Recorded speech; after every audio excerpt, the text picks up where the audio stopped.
These days, home buyers are looking for real value. And while price is important, real value isn't just about today, it's also about all the days to come. Because as the years go by, a well-designed home will improve your life. And a well-built home will keep looking good day after day. At Dale Alcock Homes, we've built a reputation for homes that are good value for today and for tomorrow.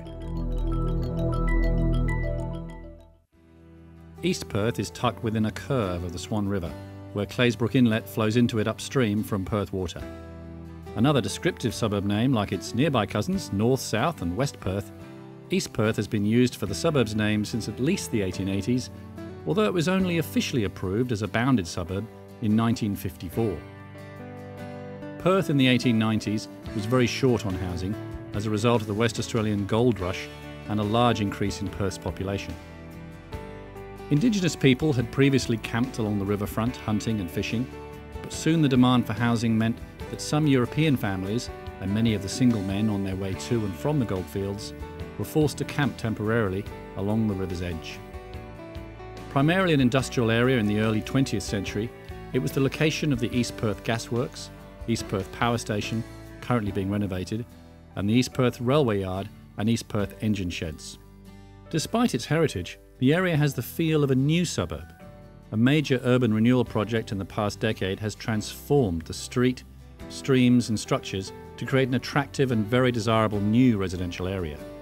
It's come a long way in a few years, and its location with the gently meandering Swan River on the one side and the Perth CBD and North Perth to the other could hardly be faulted. A mix of smart apartment blocks, new streets and trendy townhouses overlooking the inlet abound in East Perth, which houses 5,700 residents, 56% of whom are renting. Public artworks, water features, numerous pedestrian pathways and a recognition of the Aboriginal heritage all add to the ambience.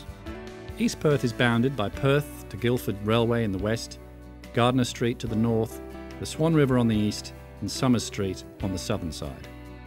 Some of the attractions include the Wacker Cricket Ground, Gloucester Park Trots and Queen's Gardens, whose clay made the bricks for most of the city's early buildings. The suburb is also home to Trinity College, one of Perth's 7 PSA boys' schools. Lamont's in Brown Street is Kate Lamont's award-winning restaurant. The Lamont's family business dates back to the 1970s and now also includes a 10,000-case winery and 4 restaurants. Statistics from REWA show that the median house price for East Perth is $1.33 million, pretty much back to where it was in September 2007 at the top of the last real estate boom. Despite the global financial crisis, house prices here have grown 3% on average over the past year, whereas across the Perth metro region they've fallen 3%. The highest price paid for a house here in 2009 was $2.35 million. With 11 house sales but no less than 376 units exchanging hands.